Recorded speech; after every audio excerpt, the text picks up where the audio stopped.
Nationals just ended, and most of you, by far, most of you didn't win it. And some of you came pretty close.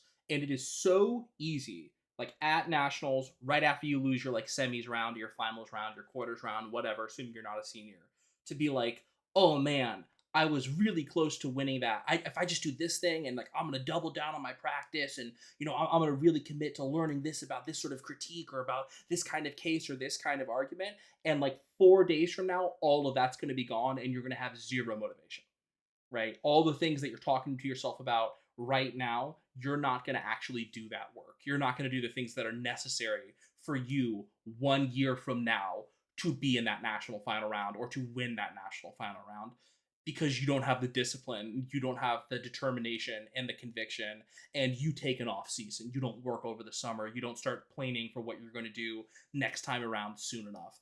And great, then you won't be winning a national championship next year.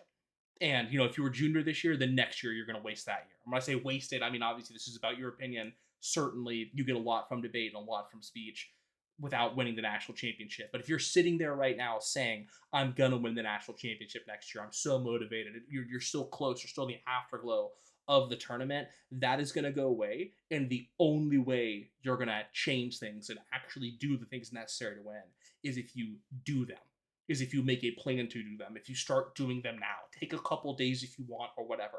But if next week you're not already working on debate, I don't want to hear anything from you when you don't win next year. Love you. Proteus Debate.